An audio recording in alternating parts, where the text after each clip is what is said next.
ప్రభుత్వం రాష్ట్రానికి తీరని ద్రోహం చేసిందని మాజీ మంత్రి హరీష్ రావు ఆగ్రహం వ్యక్తం చేశారు.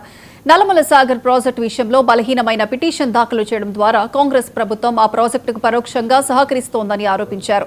నల్లమల సాగర్ పై సుప్రీం తీర్పు ప్రభుత్వ వైఫల్య ఫలితమేనని విమర్శించారు. అర్హత లేనటువంటి పిటిషన్ వేసి మరొకసారి తెలంగాణ రాష్ట్రానికి తెలంగాణ ప్రజలకు నీళ్లలో తీరని ద్రోహం చేసింది రేవంత్ రెడ్డి ప్రభుత్వం.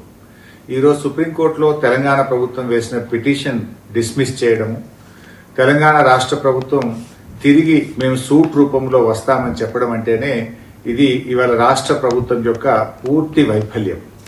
అదేవిధంగా గతంలో మీరు చూసినట్టయితే ఆంధ్రప్రదేశ్ ప్రభుత్వం పాలమూరు ఎత్తిపోతల పథకం మీద ఆంధ్రప్రదేశ్ రైతులతో కేసు వేయించి అందులో ఆంధ్రప్రదేశ్ ప్రభుత్వం ఇంప్లీడ్ అయి ఆనాడు మన పాలమూరు ఎత్తిపోతల పథకం మీద స్టే తెచ్చింది ఆంధ్రప్రదేశ్ ప్రభుత్వం.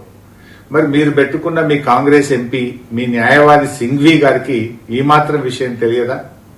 అంటే ఈరోజు మీరు కావాలని ఉద్దేశపూర్వకంగానే ఈ యొక్క బలహీనమైనటువంటి రిట్ పిటిషన్ వేసి తెలంగాణ ప్రజలకు తీవ్రమైన అన్యాయం చేశారు. ఈ మాత్రం దానికి సూటు బూటు వేసుకొని ఉత్తమ్ కుమార్ రెడ్డి గారు నీళ్ల మంత్రి ఢిల్లీ దాకా పోవాల్సిన అవసరం ఉందా? ఢిల్లీ దాకా పోయి ఏం చేసిండు ఉత్తమ్ కుమార్ రెడ్డి గారు? వేసిన రిట్ పిటిషన్ విత్డ్రా చేసుకున్నారు.